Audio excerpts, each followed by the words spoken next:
Assalamualaikum warahmatullahi wabarakatuh. Waalaikumsalam warahmatullahi wabarakatuh. Dengan melaksanakan ibadah puasa, kita mendekatkan diri kepada Allah. Dengan dekat kepada Allah, maka Allah pun dekat kepada kita. Sehingga dalam hadis qudsi dikatakan, ta'arraf ilallahi firraha ya'rifka fi syiddah. Ingatlah kepada Allah di waktu kamu senang, agar Allah ingat kepada kamu di waktu kamu susah. Yang kita laksanakan kadang-kadang sebaliknya. Waktu susah kita ingat Allah, waktu senang kita lupa Allah. Akhirnya nanti pada waktu kita melarat, kebelangsak, susah dan sebagainya, pertolongan tidak akan datang kepada kita. Benar, ta'arraf ilallah firraha ya'rifka fi syiddah. Ingatlah kepada Allah di waktu kamu susah, ingatlah kepada Allah di waktu kamu senang, agar Allah ingat kepadamu di waktu kamu mendapat kesusahan. Pada pertemuan kali ini secara khusus kita akan membicarakan tentang puasa ini. Kita akan mulai dari yang pertama, puasa sunnah. Sebagaimana yang kita maklum, sunnah adalah satu perbuatan yang apabila kita kerjakan berpahala, tapi apabila kita tinggalkan tidak merupakan dosa. Hanya saja ia merupakan barometer dan ukuran daripada orang-orang yang cinta kepada sunnah itu sendiri. Ada banyak jenis puasa sunnah ini. Yang pertama, puasa sunnah di bulan Muharram. Rasulullah sallallahu alaihi wasallam bersabda, afdalus siyami ba'da Ramadan syahrullahil Muharram, wa afdalus salati ba'dal faridah salatul lail. Diriwayatkan oleh Muslim dari Abi Hurairah. Puasa yang paling utama sesudah puasa Ramadan tidak lain adalah puasa di bulan Muharram. Dan solat yang paling afdol sesudah solat yang wajib adalah solat pada sepertiga malam yang akhir.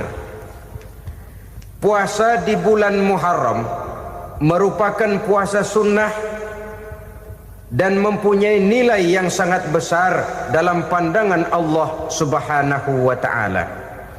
Buat mereka yang mampu melaksanakan puasa sunnah di bulan Muharram ini, boleh melaksanakannya selama 10 hari. Hari yang pertama, boleh juga 3 hari saja, atau setidak-tidaknya 1 hari daripada bulan Muharram.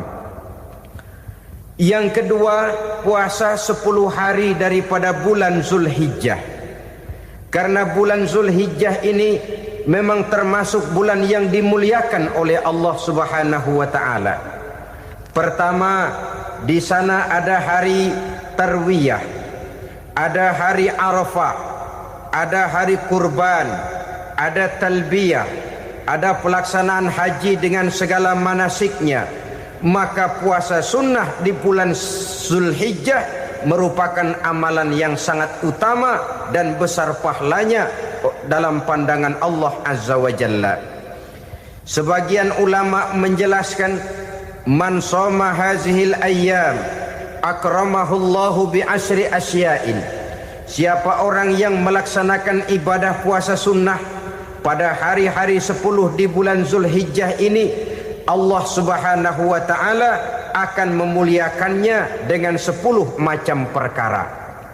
Saudara, ini keuntungannya. Yang pertama, orang yang puasa di hari-hari 10 bulan Zulhijjah diberikan al-barakah fi umrihi, diberikan keberkahan pada umurnya. Setiap kita ingin memperoleh umur yang berkah. Umur yang berkah itu yang bagaimana? Apa yang jumlahnya panjang? Mungkin. Tetapi yang jelas, umur yang berkah ini adalah umur yang bisa dipertanggungjawabkan di hadapan Allah Subhanahu wa ta'ala. Artinya umur yang diisi penuh dengan kebajikan, umur yang diisi dengan segala macam kegiatan ibadah, dan umur yang dengan demikian sungguh pun kita sudah mati, jasad terkubur dalam tanah, nama kita akan tetap hidup, dikenal orang oleh karena kebajikan yang kita kerjakan. Saya kira akan lebih merupakan azab ketimbang nikmat kalau orang diberikan umur panjang tapi hanya untuk menumpuk-numpuk dosa saja. Kan lebih baik mana? Umur pendek banyak pahala, umur panjang banyak dosa. Lebih baik mana? Saya yakin yang paling baik tentu umur panjang banyak pahala. Paling sial umur pendek dosa melulu. Sudah diberikan umur pendek tidak seberapa, dosa berlipat ganda. Itu kalau orang kampung bilang tekor namanya. Rugi. Umur pendek hanya untuk menumpuk-numpuk dosa. Boleh jadi kalau umat-umat zaman dulu, saudara, mereka diberikan umur panjang. Nabi Adam, kita tahu Nabi Adam itu 2000 tahun umurnya. Nabi Nuh 950 tahun. Umatnya ya rata-rata segitu itu. Nah, kalau mereka misalnya punya umur 800 tahun, lalu 200 tahun mereka melakukan dosa, kan masih punya restan 600 tahun untuk taubat. Karena umurnya diberikan jatah panjang. Kita ini oleh Allah Subhanahu wa taala, umat Nabi Muhammad ini umurnya pendek-pendek. Kalau nyontoh Nabi 63 tahun saja. Kalau diberikan 70 tahun umur kita sekarang, itu sudah dapat jatah lebih 7 tahun. Alhamdulillah bahwa Allah memberikan saat-saat, waktu-waktu, tempat-tempat yang punya nilai istimewa, sehingga umur yang pendek ini bisa bernilai panjang, nilai ibadahnya bisa bernilai pahala seperti umat yang berumur panjang dahulu itu. Karena itu manfaatkan umur dengan baik, dan salah satu keberkahan daripada umur akan datang dengan melaksanakan ibadah puasa sunnah. Ini yang pertama. Yang kedua, az-ziyadatu fi malihi, berikan tambahan hartanya, menjadi orang kaya. Kaya apa? Kaya hati setidak-tidaknya. Karena dengan tekun dan rajin melaksanakan ibadah puasa, yang segera tertanam dalam jiwa seseorang merasakan cukup di dalam kehidupan. Itulah dia orang yang paling kaya, orang yang hidupnya paling cukup. Kalau orang sudah merasa cukup dalam hidupnya, maka itulah dia orang yang kaya. Saudara-saudara kaum muslimin rahimakumullah, puasa sunnah memberikan tambahan harta, usahanya berkembang, dengan demikian membawa keberkahan, hartanya makin bertambah, akan menunjang ibadahnya kepada Allah, lebih memantapkan dan membawa ketenangan dalam hidupnya. Itu termasuk berkahnya melaksanakan puasa sunnah itu. Yang ketiga, al-hifzu fi iyalihi, diberikan penjagaan, perlindungan terhadap keluarganya. Anaknya sehat, sanak famili dan handai tolannya terjaga dan terpelihara dari segala malapetaka, dari segala mara bahaya. Kesehatannya terjamin dan terpelihara. Itu sudah merupakan modal yang sangat besar di dalam kita mengarungi kehidupan. Sebab rasanya sulit untuk bahagia. Duit kita banyak sekali. Usaha kita selalu mendatangkan untung yang berlipat ganda. Tapi sebentar-sebentar anak kita sakit, yang ampek, yang korengan, yang kena musibah, ndak tak karu-karuan sakit, berobat sampai jutaan rupiah. Itu kan sudah tidak membawa kebahagiaan. Uang masuk yang begitu banyak jumlahnya, habis akhirnya untuk berobat saja. Sebenarnya hitung-hitung ya seri-seri juga. Usaha berhasil, duit banyak, habis untuk berobat. Lah sama juga saudara-saudara. Jadi dengan demikian, biar duit kita banyak, asal keluarga pada sehat saja, udah enak bener itu. Duit banyak, ekonomi cukup, keluarga sehat, nikmat rasanya menjalani kehidupan ini. Yang kiamat sudah duit kagak barang seperak, keluarga ampek semua. Kiamat sudah. Saudara hadirin yang saya hormati, jadi yang ketiga, Allah memberikan pemeliharaan terhadap keluarganya. Satu kali orang dipelihara Allah, tidak satu kekuatan pun yang bisa mencelakakan. Satu kali orang disengsarakan Allah, tidak satu tenaga pun yang mampu menyelamatkannya.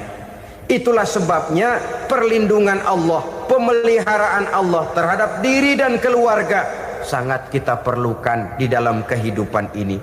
Dengan melaksanakan ibadah puasa, kita mendekatkan diri kepada Allah. Dengan dekat kepada Allah, maka Allah pun dekat kepada kita. Sehingga dalam hadis qudsi dikatakan, ta'arraf ilallahi firraha ya'rifka fi syiddah. Ingatlah kepada Allah di waktu kamu senang, agar Allah ingat kepada kamu di waktu kamu susah. Yang kita laksanakan kadang-kadang sebaliknya. Waktu susah kita ingat Allah, waktu senang kita lupa Allah. Akhirnya nanti pada waktu kita melarat, kebelangsak, susah dan sebagainya, pertolongan tidak akan datang kepada kita. Benar, ta'arraf ilallah firraha ya'rifka fi syiddah. Ingatlah kepada Allah di waktu kamu susah, ingatlah kepada Allah di waktu kamu senang, agar Allah ingat kepadamu di waktu kamu mendapat kesusahan. Umumnya watak manusia memang kalau sudah dapat susah, ingat kepada Allah.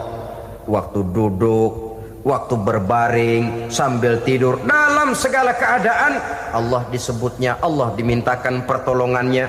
Tapi dikala dia berada pada posisi di atas angin, merasa senang, bahagia, Allah terlupakan.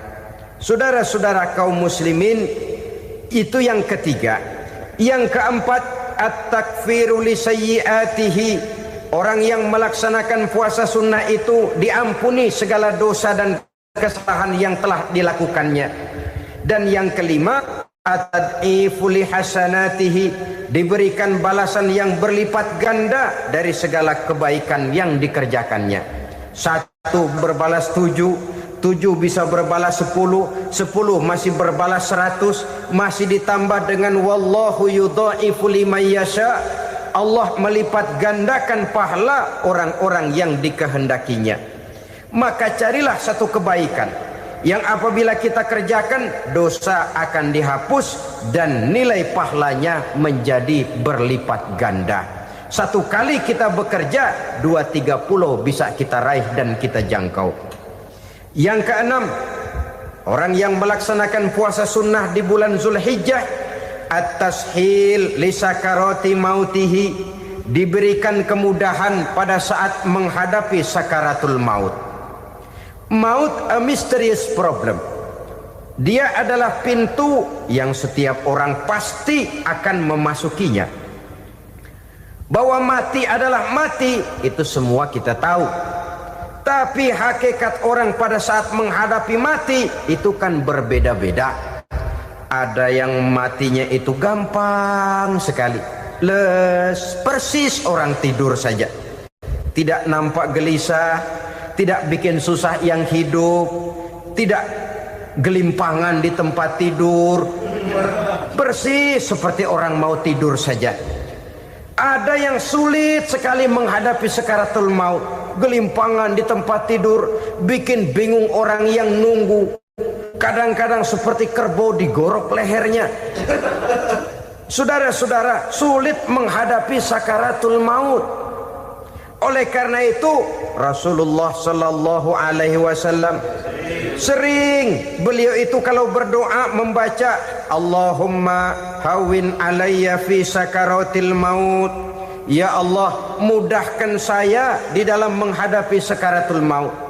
Rasulullah saja, saudara, orang yang ibadahnya paling banyak, orang yang hatinya paling bersih, orang yang akhlaknya paling luhur, masih berdoa semacam ini.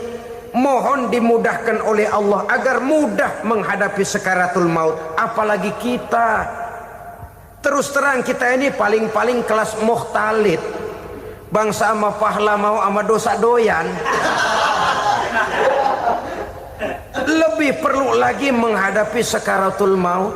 Sehingga apabila malaikat maut datang menjemput nyawa kita, dimudahkan, jangan dibikin sulit, supaya mudah. Jadilah orang baik-baik. Biasanya kalau banyak yang mati, malaikat maut juga kali main-mainin dulu tuh orang. Kutak-katik, ditakut-takutin dan segala macam. Saudara hadirin yang saya hormati, maka menghadapi sakaratul maut ini merupakan kunci. Apakah seseorang bisa husnul khatimah atau bisa su'ul khatimah? Salah satu jalan untuk memudahkan diri menghadapi sakaratul maut, melaksanakan puasa sunnah di bulan Zulhijjah ini. Yang ketujuh, ad-diya'u li zulumati qabrihi, diberikan terang di alam kuburnya. Kubur, saudara tahu, saudara tentu sering lihat orang dimasukkan ke liang lahat, ditutup dengan papan, dinding ari kata kita di kampung, lalu diuruk lagi dengan tanah. Dalamnya liang lahat, gelapnya liang lahat, gelapnya diuruk dengan tanah, gelapnya di dalam kubur, tiga gelap yang menjadi satu. Bapak moyangnya gelap.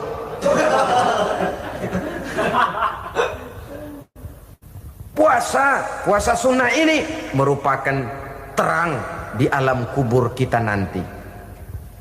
Yang kedelapan, at-tasqil limizanihi, diberikan keringanan pada timbangan di hari akhirat nanti. Bahwa setelah dibangkitkan dari kubur, setiap kita akan menghadapi perhitungan, akan ditimbang segala macam kebaikan dan segala macam kejahatan yang pernah kita lakukan di dalam kehidupan. Orang yang melaksanakan ibadah puasa sunnah, at-tasqilu limizanihi, diberikan keringanan timbangan hari akhiratnya nanti.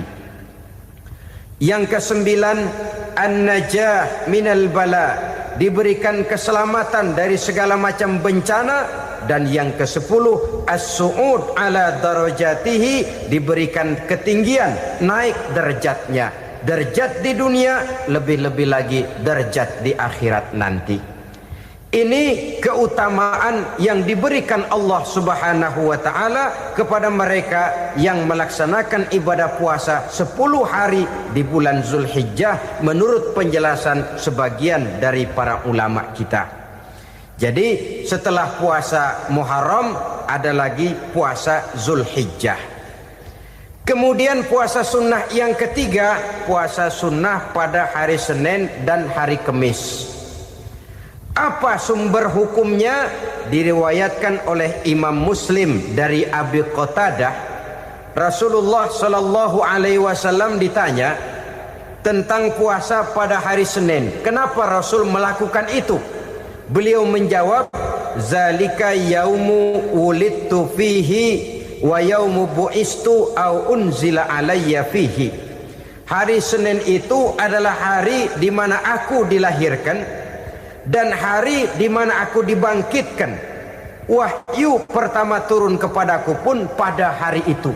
Maka sunnah melaksanakan puasa pada hari itu. Adapun hari Kamis, ada hadis yang diriwayatkan oleh Imam Turmuzi dari Abi Hurairah, Nabi bersabda, tu'radul a'malu yaumul isnaini wal khamisi fa uhibbu ay yu'radu amali wa ana sha'im. Disetor amal setiap manusia pada hari Senin dan pada hari Kamis. Maka aku ingin, kata Nabi, agar pada saat amalku disetor itu aku sedang puasa. Jadi malaikat itu menurut riwayat ini mencatat dan menyetorkan catatan amalan seseorang pada hari Senin, hari Kamis. Tiap hari Senin amalan kita disetor oleh malaikat. Catatan terakhir tentu yang sedang kita kerjakan, sehingga yang masuk daftar, saya tinggalkan orang ini, dia sedang puasa. karena naik catatan amalnya pada hari Senin. Kamis diangkat lagi, catatan paling akhir, saya tinggalkan orang ini, dia sedang puasa. Itu makna fa uhibbu ayyurada amali wa ana shaim. Aku senang kalau pada saat amalku disetor, catatan paling akhir aku lagi puasa. Satu keistimewaan.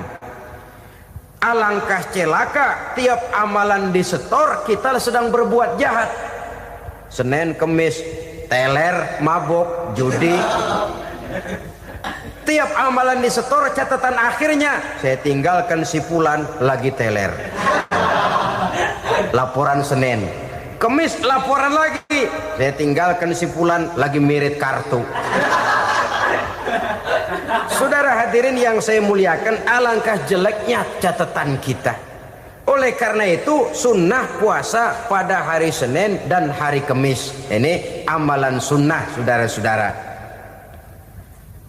Dan oleh karena ini amalan sunnah, sebagian ulama memberikan penjelasan, walaupun lupa niat, kalau sudah malam itu lupa niat, boleh niatnya sudah siang puasa sunnah ini, dengan catatan dari pagi belum makan apa-apa. Malam saudara lupa, tahu-tahu ingat ini hari Senin, ini hari Senin, dah jam 10, niatlah jam 10 itu, sah puasanya asal dari pagi belum makan apa-apa. Tapi kalau sudah dapat 2 piring baru niat jam 10, itu lain, ngojek namanya. Jadi puasa sunnah yang ketiga, puasa pada hari Senin dan hari Kamis. Yang keempat, puasa jenis sunnah yang keempat, puasa 6 hari di bulan Syawal. Diriwayatkan oleh Imam Muslim dari Abi Ayyub bahwa Nabi bersabda, "Man shoma Ramadhana summa atba'ahu sittan min Syawal kana kasyamid dahri." Barang siapa yang berpuasa di bulan Ramadan, kemudian diikutinya dengan 6 hari di bulan Syawal, maka dia seolah-olah seperti orang yang berpuasa 1 abad lamanya. Allahu Akbar. Demikian besar keuntungannya. 6 hari di bulan Syawal sama dengan orang yang berpuasa 1 abad lamanya. Ini fadailul a'mal, saudara-saudara. Jangan diartikan karena menang sudah puasa 6 hari bulan Syawal, Ramadan tahun depannya lantas nggak puasa. Kenapa? Ukurannya sudah 1 abad.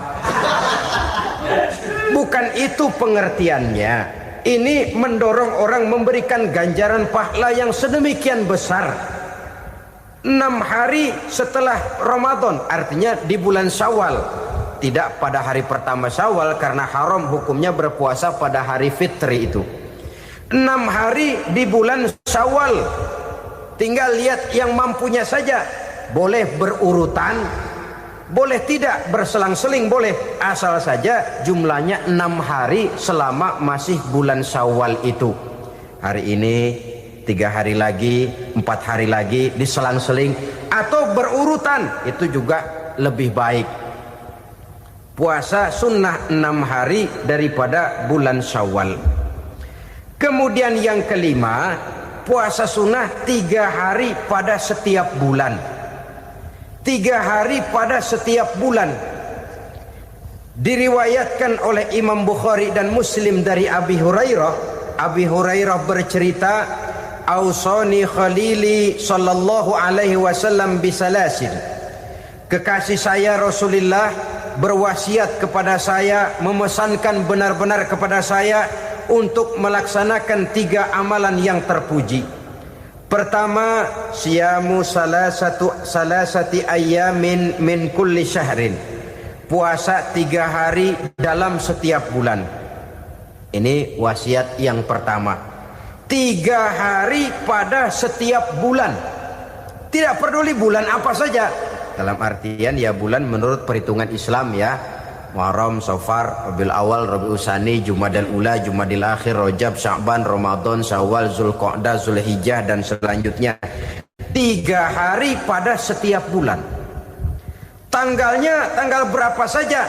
Lebih utama pada yang disebut Yaumul Bid. yaitu hari-hari di mana bulan menunjukkan purnama.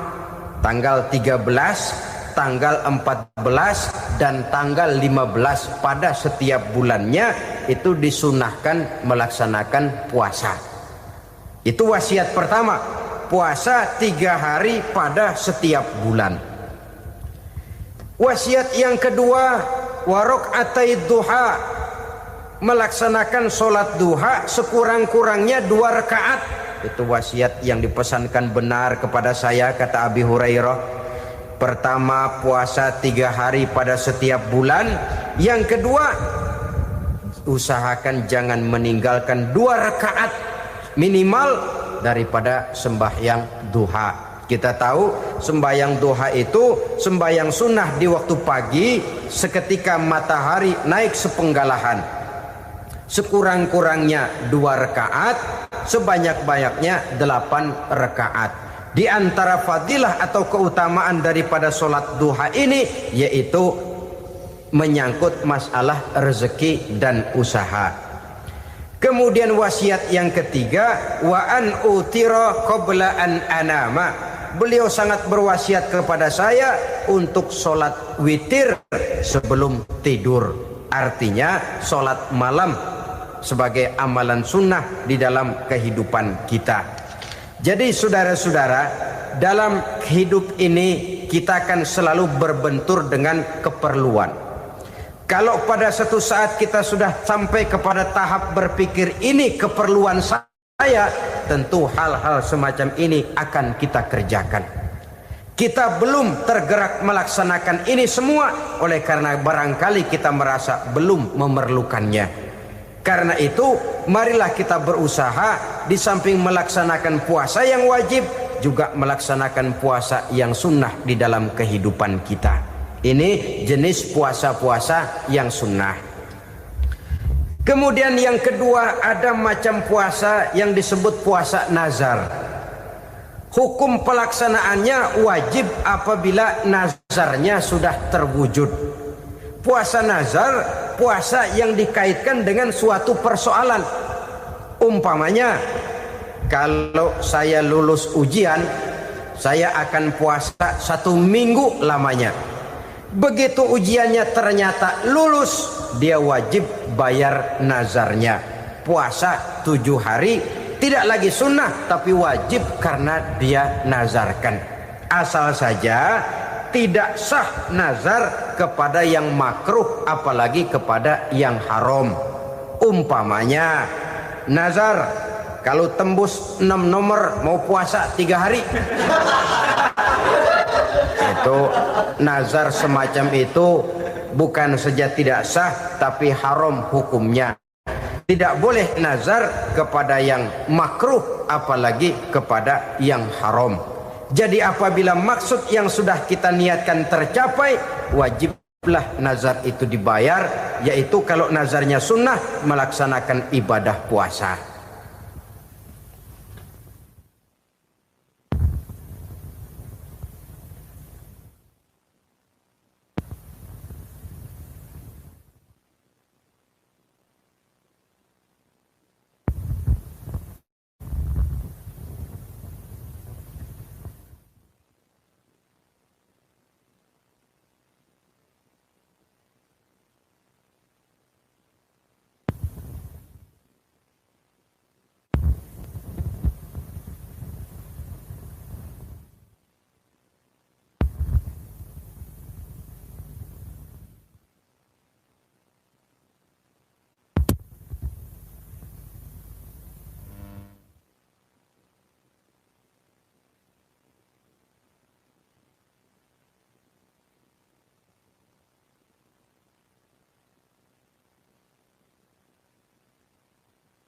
Saudara-saudara kaum muslimin rahimakumullah. Jenis puasa yang ketiga kita kenal dengan puasa wajib. Dan ini kita laksanakan pada bulan suci Ramadan. Tentang teknis pelaksanaan ibadah puasa di bulan Ramadan sudah pernah saya bicarakan pada pertemuan tentang Ramadan dan Idul Fitri. Pada kesempatan ini saya hanya ingin mengajak bahwa di dalam melaksanakan ibadah puasa Ramadan ini, marilah kita mengadakan evaluasi. Kenapa demikian? Barangkali secara jujur, walaupun agak berat, saya masih harus berkata, masih banyak di antara kita umat Islam yang di dalam melaksanakan suatu ibadah terjebak dalam rutinitas ritual. Apa itu rutinitas ritual? Itu bahasa susah. Berhubung saya tidak ingin bicara yang susah-susah, kita bicara yang mudah-mudah saja. Maksud saya, banyak di antara kita umat Islam yang di dalam melaksanakan suatu ibadah itu hanya dengan prinsip asal sekadar gugur kewajiban saja. Akibatnya, sampai sejauh mana ibadah itu berhasil membentuk kepribadian diri kita, kita jarang mengadakan evaluasi dan penilaian. Solat yang penting gugur kewajiban. Puasa yang penting sudah gugur kewajiban. Haji yang penting sudah gugur kewajiban. Maka jangan heran kalau itu yang jadi prinsip, ibadah lantas tidak punya dampak dalam membentuk kepribadian diri. Banyak orang yang rajin sholat tapi munkarnya jalan terus. Sampai kadang-kadang kita bingung, yang sembahyang dia, yang nyolong dia. Puasanya kelihatannya tekun tapi tidak punya kepekaan sosial. Sama yatim piatu bersifat masa bodoh, sama fakir miskin malah gemes. Tidak lantas tumbuh kepekaan sosial walaupun dia sudah ikut merasakan tidak enaknya lapar dan haus. Ada juga yang sudah haji 4-5 kali mondar-mandir Jakarta Mekah, tapi gaya hidupnya tetap seperti katak di kolong tempurung, picik, sempit pandangan, dangkal hati, tidak terbuka walaupun sudah melihat Islam dalam skala internasional. Yang dia lihat, yang dia saksikan, yang dia pandang tidak sanggup menggugah dan mengubah jiwanya, tidak bisa mewarnai pandangan hidupnya. Inilah akibatnya kalau ibadah hanya dikerjakan dengan prinsip asal sekadar gugur kewajiban. Hasilnya yaitu tadi, hajinya cuma menang topi putih sama serban. Sholatnya cuma prinsip asal gugur kewajiban. Begitu juga puasanya, begitu juga zakatnya dan ibadah-ibadah lainnya. Bukan tanpa satu maksud. Jikalau Allah Subhanahu wa taala memerintahkan kita melaksanakan ibadah puasa di bulan suci Ramadan, bahkan maksud itu sangat pada penghujung ayat yang memerintahkan kita puasa. Ya ayyuhalladzina amanu kutiba alaikumus syiyam kama kutiba alal ladzina min qablikum la'allakum tattaqun. Orang yang beriman diwajibkan atas kamu berpuasa, telah diwajibkan juga kepada orang-orang yang sebelum kamu, la'allakum tattaqun, agar kamu dengan puasa itu menjadi manusia yang bertakwa kepada Allah Subhanahu wa taala.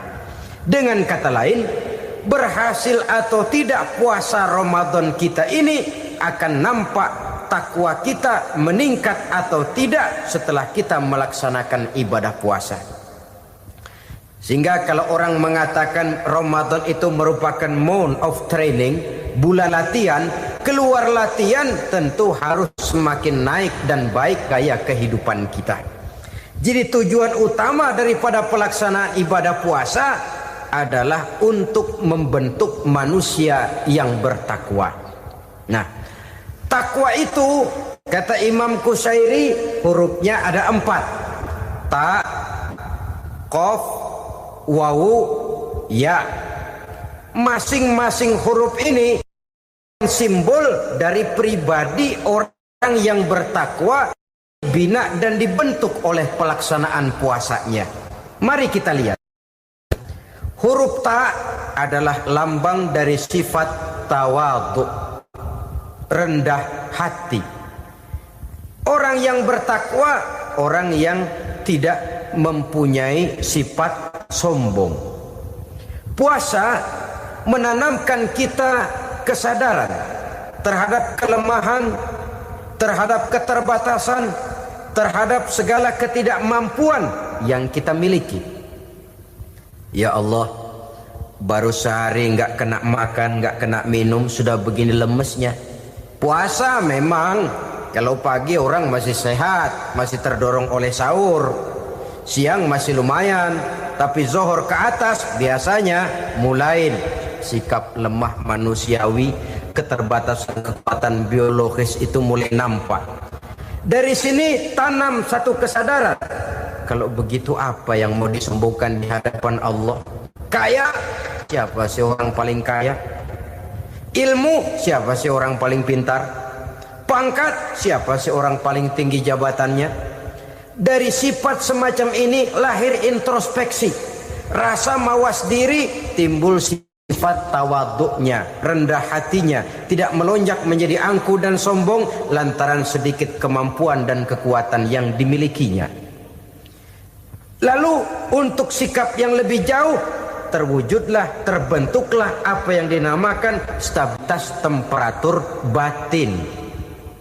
Orang tetap konstan menjaga nilai-nilai idealisme yang pernah dimilikinya. Dia mulai dengan adil, dia berjalan tetap dengan keadilan, dan dia berakhir juga tetap dalam keadilan. Jangan mulainya adil, tengahnya setengah adil, di akhirnya malah zolim sama sekali. Ini tidak punya stabilitas temperatur batin. Kan banyak orang begitu toh. Mulanya benar, belakangan mau benar sendiri. Mulanya sudah rela berkorban buat kepentingan orang banyak, belakangan malah selalu mengorbankan kepentingan orang banyak. Waktu di bawah rajin baca ayat kursi, dapat kursi lupa ayat. Stabilitas temperatur batin, tertipu oleh perasaan seolah-olah situasi dan kondisi sudah serba memungkinkan, sudah serba menguntungkan.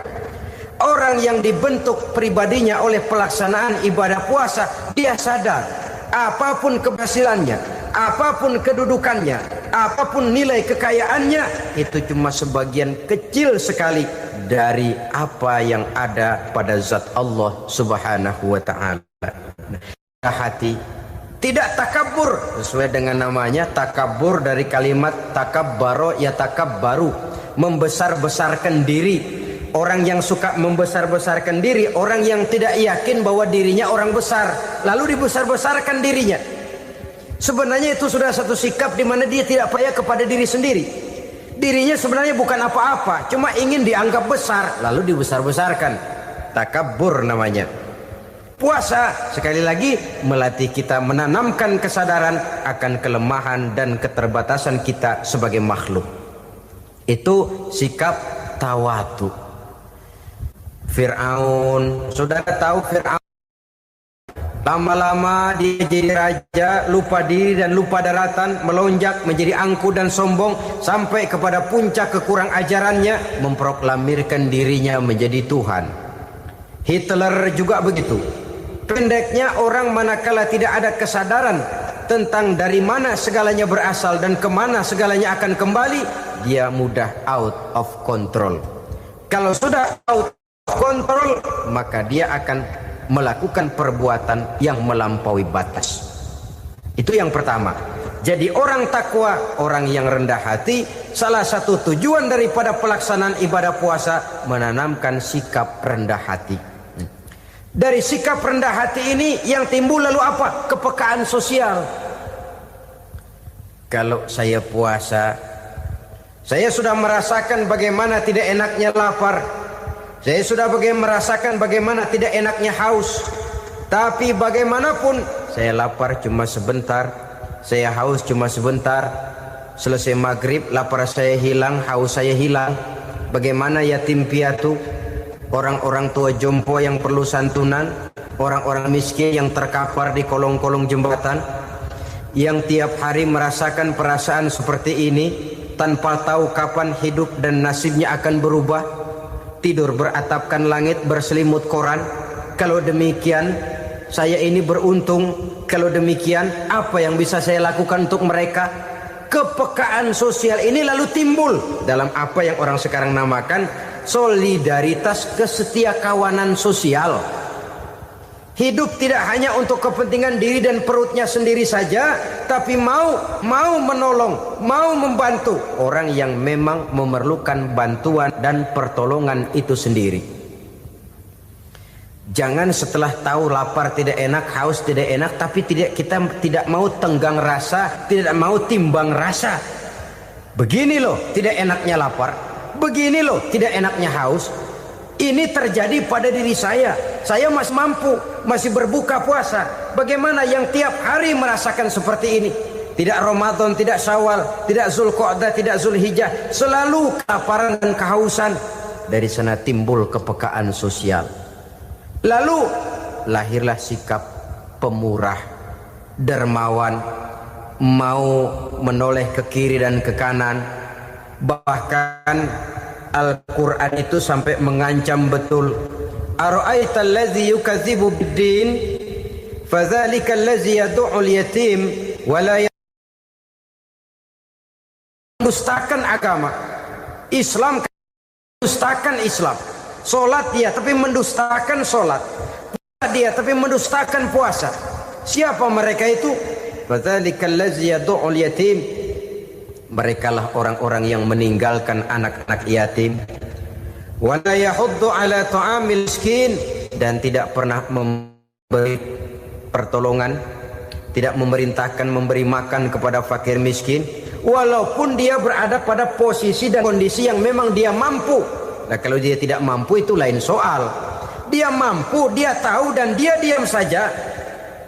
Itu termasuk yukadzibu biddin. Orang-orang yang mendustakan agama.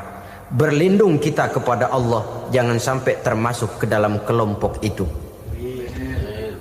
Yang kedua saudara, huruf takwa itu qaf. Qaf adalah lambang dari sifat qanaah. Qanaah artinya merasa cukup. Puasa melatih kita untuk bersikap cukup dalam hidup. Kalau kita perturutkan menjelang saat berbuka, menunggu waktu berbuka, istilah orang di Jawa Barat ngabuburit katanya. Kita menunggu saat berbuka, segalanya saja ingin kita beli, segalanya saja ingin kita minum, semuanya saja ingin kita makan. Sebab nafsu sudah begitu berupa. Perut sudah sedemikian lapar, kerongkong sudah sedemikian haus. Rasanya semuanya saja ingin kita telan. Tapi tahukah kita bahwa setelah maghrib berbunyi, berapa banyak yang kita makan, berapa banyak yang kita minum? Sesuaikah dengan keinginan kita tadi siang? Tadi siang semuanya ingin kita makan, tadi siang semuanya ingin kita minum. Setelah berbuka, berapa banyak yang kita makan, berapa banyak yang kita minum? Itulah kehidupan. Segalanya ingin kita kuasai, segalanya ingin kita punyai, tapi berapa sih yang benar-benar kita perlukan? Maka orang kaya adalah orang yang hidupnya cukup. Orang miskin hakikat yang selalu merasa kurang. Bagaimanapun besar rumah, banyak uang kita, berpuluh kendaraan kita, kalau hidup selalu merasa kurang, itu artinya kita masih miskin. Maka jikalau ingin menjadi orang kaya, kuncinya hakikatnya cuma satu, hati kita merasa cukup dengan yang diberikan Allah, bersyukur atas segala nikmatnya, dan dengan syukur itu nikmat itu akan ditambah oleh Allah Subhanahu wa ta'ala. Puasa menimbulkan sifat qanaah, dan qanaah adalah watak daripada orang-orang yang bertakwa kepada Allah Subhanahu wa ta'ala. Seperti orang minum air laut, makin diminum makin haus, makin diminum makin kering tenggorokan. Begitulah orang berhadapan dengan materi. Tadinya dia akan senang kalau dia merasa punya tanah, ratusan hektar. Sudah ratusan hektar, tidak cukup ngelamun lagi, alangkah nikmatnya kalau bisa beli gunung. Gunung dibeli. Sudah punya gunung, lihat laut. Aduh, kalau laut juga bisa dibeli, beli lagi laut. Sudah punya laut, lihat ke atas langit, ada yang jual apa enggak ya?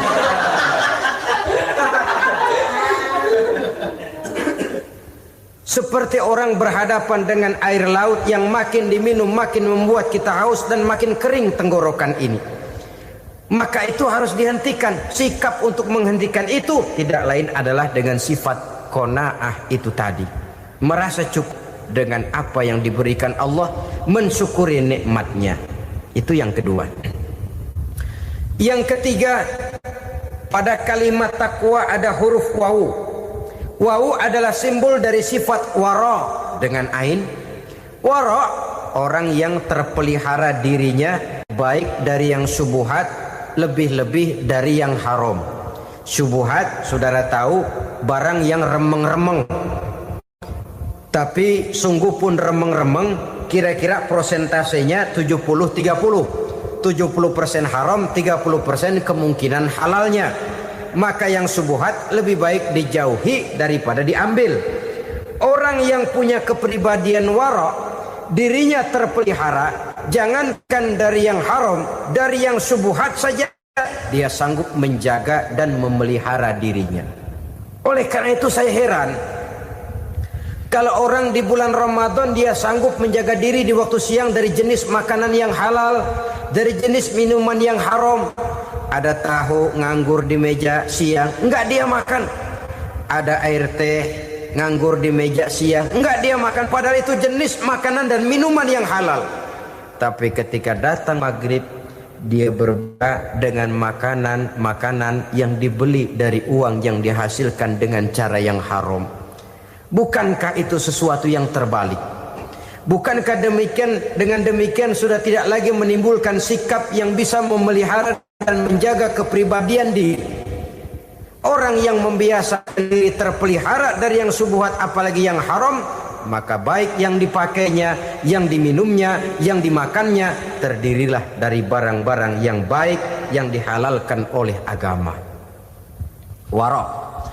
Kemudian yang keempat, pada huruf kalimat takwa ada huruf yakin. Huruf ya, simbol dari sifat yakin. Orang yang puasa dibentuk kepribadiannya mempunyai satu keyakinan yang tangguh, dan keyakinan adalah ciri daripada orang yang takwa. Kita lihat yang dipanggil melaksanakan ibadah puasa ini kan iman, karena memang sulit untuk melaksanakan puasa kalau tidak iman yang jadi dasar.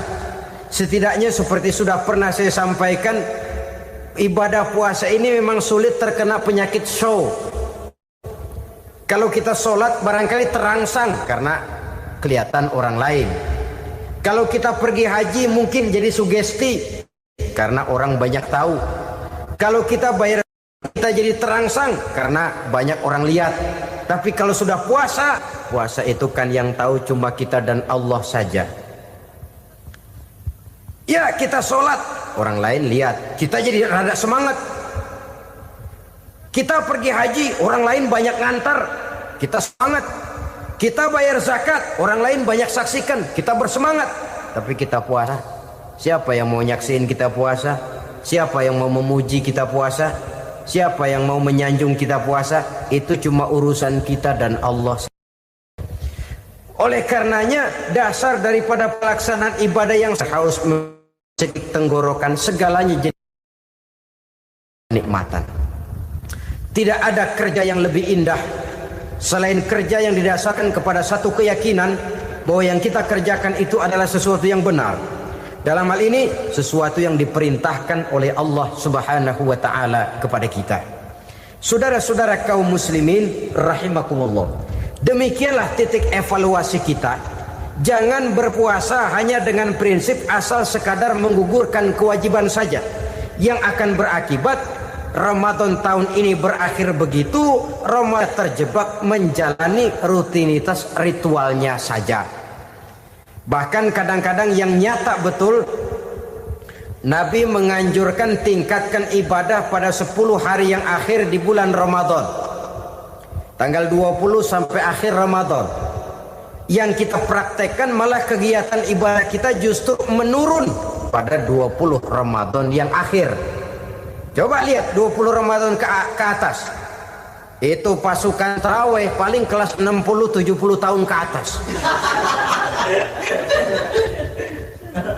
Kemana yang lain sudah berpikir menghadapi lebaran, berpikir pulang mudik, berpikir macam-macam. Akibatnya konsentrasi ibadah lalu buyar. Dianjurkan Rasul tingkatkan ibadah pada 10 hari yang terakhir. Kita malah makin ke akhir makin lancip.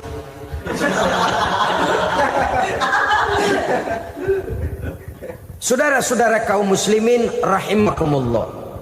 Kita terjebak oleh sesuatu yang sementara, oleh sesuatu yang bersifat kulit, lalu meninggalkan isinya. Padahal jikalau kita tidak mengisi Ramadan dengan kegiatan ibadah, berarti kita tidak keluar dari Ramadan dengan jiwa yang baru, yang sudah ditempa oleh pengalaman ibadah di bulan Ramadan. Artinya kita tidak kembali kepada fitrah, kesucian seperti saat kita dilahirkan.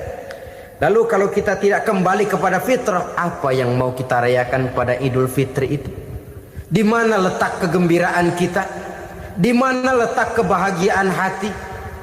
Kembalikah kita kepada fitrah? Tidak. Benarkah puasa yang kita kerjakan? Kelihatannya juga tidak. Adakah dampak dari pelaksanaan ibadah dalam pribadi kita? Tidak. Kadang-kadang Ramadan selesai malah teriak merdeka.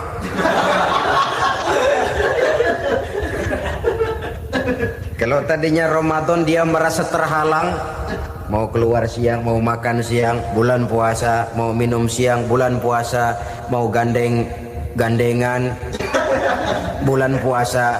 Ramadan selesai, kibarin bendera, teriak merdeka. Lalu kembali merajalela. Saudara-saudara, dampaknya tidak akan kelihatan. Padahal puasa yang baik, la'allakum tattaqun, membentuk manusia yang bertakwa kepada Allah Azza wa Jalla. Nah, sekarang apa kemudahan dan keistimewaan yang akan diberikan Allah kepada mereka yang sampai kepada tingkat takwa ini? Al-Quran menjelaskan, pertama, may yattaqillaha yaj'al lahu makhraja. Barang siapa yang bertakwa kepada Allah Subhanahu wa taala, maka dia akan diberikan makhraja. Makhraja itu jalan keluar dari segala macam kesulitan. Jalan keluarnya ada saja. Menurut ukuran kemampuan dia tidak mungkin, mustahil, tidak bisa, mana mungkin. Tapi pada waktunya ada saja jalan keluarnya. Termasuk jenis yang yaj'al lahu makhraja. Orang yang bertakwa kepada Allah selalu diberikan jalan keluar dari segala kesulitan yang dihadapinya. Siapa sih orangnya yang tidak pernah sulit dalam hidup ini? Siapa orang yang tidak pernah mengalami kesulitan? Tapi kadang orang menilai, itu kelihatannya hidupnya enak aja ya, kayaknya nggak pernah mengalami kesulitan. Sebenarnya bukan tidak pernah mengalami kesulitan, Allah selalu memberikan jalan keluar dari segala kesulitan yang dihadapinya.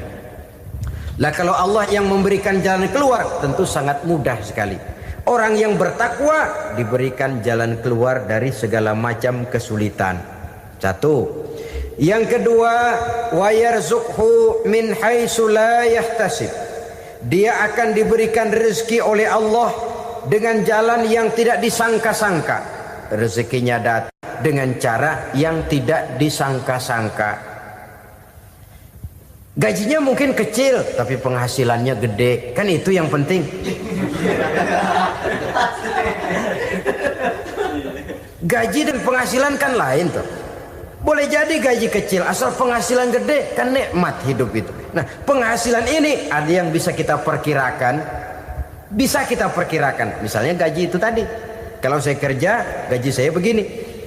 Ada rezeki yang masuk min haitsu la yahtasib. Tidak kita sangka-sangka. Tidak kita duga-duga. Tahu-tahu ada saja rezeki. Datang orang bawa persoalan yang mendatangkan hasil.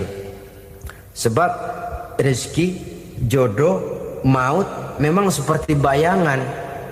Kita uber-uber dia lari, kita diem dia diem. Kan gemesin itu. Bayang-bayang itu begitu, kita kejar dia lari. Rezeki juga begitu. Kita diem dia diem. Setengah mati yang namanya rezeki kita cari, kita uber, ngobek sampai ratusan bohong kita kerjain. Tapi memang belum waktunya, ya sulit untuk tembus. Tapi kadang-kadang giliran kita nongkrong di rumah, datang orang bawain rezeki. Itulah yang namanya rezeki. Tapi ini untuk orang yang bertakwa. Kalau tidak punya kredibilitas takwa, jangan lalu pakai ayat ini. Diberikan Allah dengan rezeki dengan jalan yang tidak disangka. Kan ada ayatnya dah, kita mah manteng aja di rumah dah. Ntar juga tuh rezeki datang. Ini fasilitas yang diberikan kepada orang yang wa may yattaqillah, bertakwa kepada Allah, yarzuqhu min haitsu la yahtasib, diberikan rezeki dengan cara yang tidak disangka-sangkanya. Maka kadar ketakwaan jangan membuat kita buruk sangka. Tuh orang ya nggak kemana-mana, duitnya ada aja. Kalau dia takwa, Allah berikan jalan keluar. Yang lantas ngelihat kiai orangnya ahli ibadah, ilmunya tinggi, akhlaknya luar biasa, takwanya tinggi, rezekinya lancar, lalu husnuzon nih kiai nggak kemana-mana, duitnya banyak, miara tuyul kali ini. Itu termasuk jaminan Allah yang masuk kategori min haitsu la yahtasib.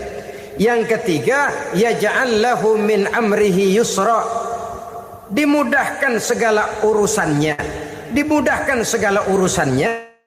Kemudian yang keempat, yukaffir anhu sayyiatihi wa yu'azzim lahu ajra, diampuni segala kesalahannya dan dibesarkan pahala kebaikan yang dikerjakannya. Maka mudah-mudahan puasa yang kita kerjakan mengantarkan kita kepada ketakwaan kepada Allah, dan takwa membuka janji Allah kepada kita di dalam kehidupan ini. Bapak-bapak, ibu-ibu, saudara-saudara kaum muslimin rahimakumullah. Di dalam kehidupan kita sebagai seorang muslim, minimal 5 kali dalam sehari semalam kita mendengar seruan untuk mendirikan solat yang disebut azan. Ada kalimat menarik di dalam kalimat azan itu, yakni seruan hayya 'alal falah, marilah menuju kepada keberuntungan, marilah meraih kemenangan. Seruan ini adalah kecenderungan dari setiap manusia, apapun warna kulitnya. Artinya, setiap orang dalam hidup selalu ingin meraih dan mencari kemenangan. Kemenangan akan melahirkan kepuasan batin, dan kepuasan batin memberikan kebahagiaan. Sedangkan kekalahan melahirkan penderitaan batin, dan penderitaan batin menjerumuskan seseorang di dalam berbagai bentuk kerugian.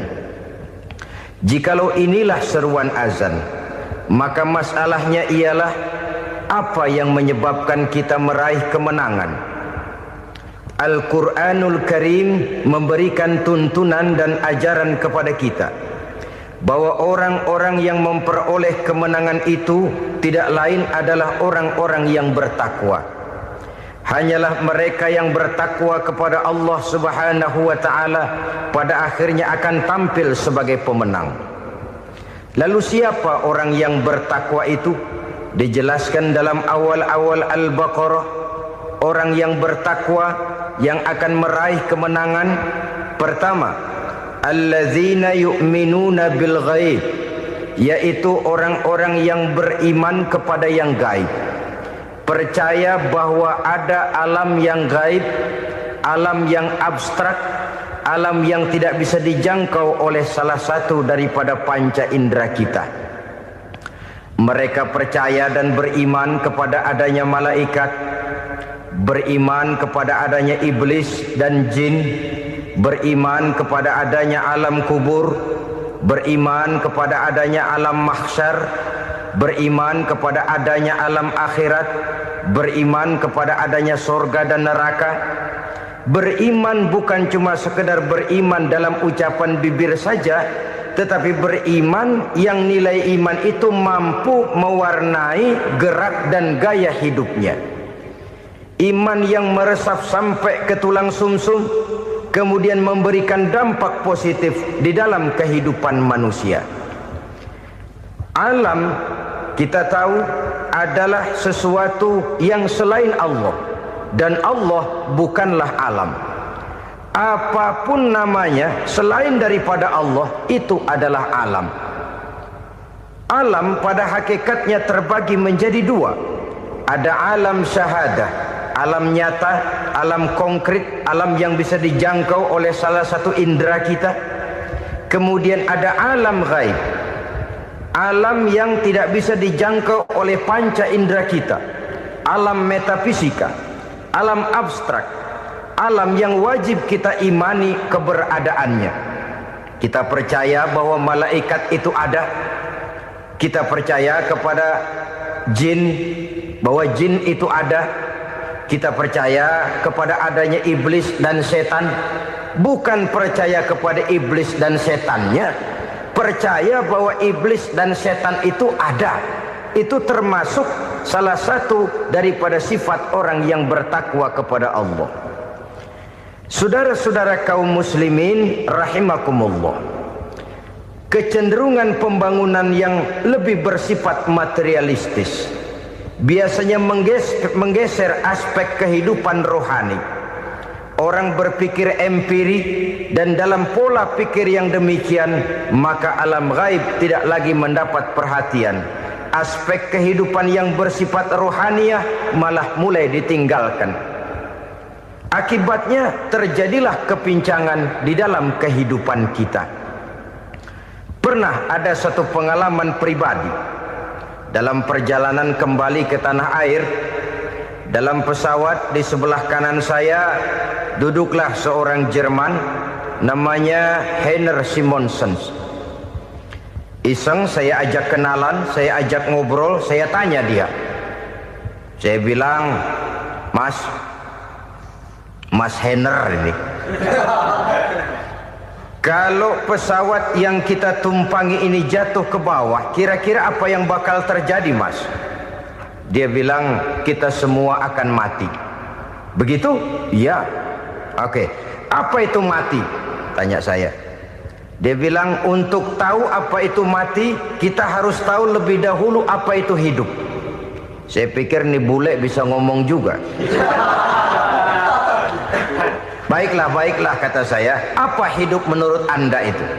Oh, hidup itu dia bilang, kalau seluruh anggota badan kita bekerja secara normal, paru-paru memompa darah secara normal, jantung berdetak secara normal, sel-sel tubuh bekerja secara fit, dan organisme tubuh hanya mau bekerja secara normal, dia bilang, kalau kita memberi makan yang cukup, menu yang teratur, dan gizi yang lengkap. Saya bilang, kesimpulannya apa, Ner? Dia jawab, hidup adalah dari tangan ke mulut. Life is from the hand to the mouth, kata dia. Hidup adalah dari tangan ke mulut. Jadi masalah hidup tidak lebih daripada masalah isi perut. Orang pergi pagi, pulang sore, peras keringat, banting tulang, perut yang dibelain. Saya bilang, you are wrong. Sampean salah, Ner. Kamu orang Islam bukan? Bukan. Pantas. Kenapa saya salah? Dia bilang. Ya jelas salah. Salahnya di mana? Kamu ini manusia. Kalau hidup cuma dari tangan ke mulut, saya bilang, kambing di kampung saya juga begitu pikirannya, Ner. Itu kambing di kampung saya, asal perutnya kenyang, sudah hidup dia. Perkara besok bagaimana, lusa prospeknya macam mana, bulan depan ada apa, kambing nggak pernah mikir. Di kampung saya kambing juga pikirannya begitu. Kamu Kristen ya? Tadinya. Loh kok tadinya, lalu apa sekarang kamu ini? Dia bilang, sekarang saya netral. Saya tidak beragama, tapi saya percaya kepada Tuhan sebagai pencipta alam. Saya ingat benar dia bilang, I haven't any religious, but I believe to God as the creator of the world. Kenapa bisa netral begitu, Ner? Habis saya bingung katanya. Islam bilang Islam baik, Kristen bilang Kristen baik, Hindu Buddha bilang Hindu Buddha baik, semua agama baik. Saya netral sekalian, nggak beragama. Yang penting saya percaya kepada Tuhan. Saya bilang, Ner, kamu ini kayak orang mau beli celana, lalu bingung. Yang satu bilang Levi's bagus, yang satu bilang Blue Jean hebat, yang satu bilang Wool England hebat. Celana ini hebat, celana itu bagus, celana ini hebat. Semua celana bagus, kamu bingung. Akhirnya netral, tidak pakai celana. Itu juga salah. Saya pikir-pikir, kemudian saya melihat bahwa dua pola berpikir Henner ini nampaknya sudah mulai menggejala di lingkungan masyarakat bangsa kita. Disadari atau tidak, secara jujur kita harus berkata, dua pola pemikiran Henner ini mulai berkembang di tengah masyarakat bangsa kita. Pertama, pola pikir materialisme. Hidup adalah dari tangan ke mulut. Masalah hidup tidak lebih masalah isi perut. Itu yang perlu dibela, dan disitulah arti kehidupan. Pergi pagi, pulang sore, peras keringat, banting tulang untuk mempertahankan perut. Kalau sudah kemari cara orang berpikir, maka buat apa percaya kepada yang gaib? Untuk apa sholat? Untuk apa puasa? Untuk apa zakat? Untuk apa menghadiri majelis taklim? Tanpa kepercayaan kepada yang gaib, hidup berjalan menurut alur empiris dan materialis. Kalau sudah ke sana cara orang berpikir, biasanya orang lalu cenderung menghalalkan segala cara. Hanyalah orang yang percaya bahwa akhirat ada. Hanyalah orang yang percaya bahwa alam kubur itu ada. Hanyalah orang yang percaya bahwa malaikat itu ada, hidupnya akan lebih terarah dan terkendali. Karena kepercayaan kepada yang gaib, yang merupakan fase daripada kehidupan setelah hidup yang sekarang ini, mewarnai gerak pribadi seseorang di dalam dia melakukan kegiatan hidupnya. Pola berpikir materialisme, disadari atau tidak, mulai menggejala di lingkungan masyarakat bangsa kita. Hidup tidak lebih dari urusan tangan ke mulut, mulut ke tangan, tangan ke mulut. Asal perut sudah kenyang, hiduplah sudah. Perkara bagaimana prospek hari yang akan datang, bagaimana akhirat, tidak jadi persoalan. Ini yang oleh Nabi diperingatkan, ad-dunya sijnul mu'min wa jannatul kafir. Dunia adalah penjara bagi orang beriman dan surga bagi orang kafir. Dulu di zaman Belanda hadis ini pernah disalah tafsirkan, disalah artikan, digunakan sebagai senjata untuk mengkebiri dan membuat impoten umat Islam. Sudahlah umat Islam gak usah macam-macam, kata Belanda. Dunia ini kan penjara buat orang Islam, surga buat orang kafir. Di penjara jangan bertingkah.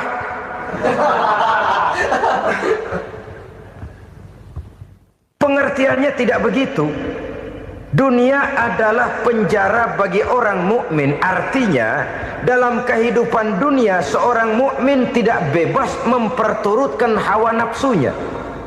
Di penjara hawa nafsunya itu. Sebaliknya, surga bagi orang-orang kafir. Buat orang kafir, surgalah dunia ini. Mereka bebas memperturutkan hawa nafsunya. Dilarang tidak terlarang, dicegah pun tidak tercegah. Mereka hidup menurut alur bisikan nafsu mereka sendiri. Kemudian bila ajal datang, maut merenggut nyawa, selesailah surganya sampai di situ. Maka bagi orang-orang yang tidak percaya kepada adanya akhirat, kepada adanya alam gaib, surganya sebatas umurnya. Sekali lagi, surganya sebatas umurnya. Bila umur selesai, ajal pun datang merenggut nyawa, selesailah sudah surganya sampai di situ. Alangkah pendeknya perjalanan orang-orang yang tidak percaya kepada alam gaib ini. Bagi kita mukmin, jikalau kita mampu memenjarakan hawa nafsu, kita bisa bahagia di dunia ini. Dan Islam memang tidak menyuruh kita sengsara di dunia.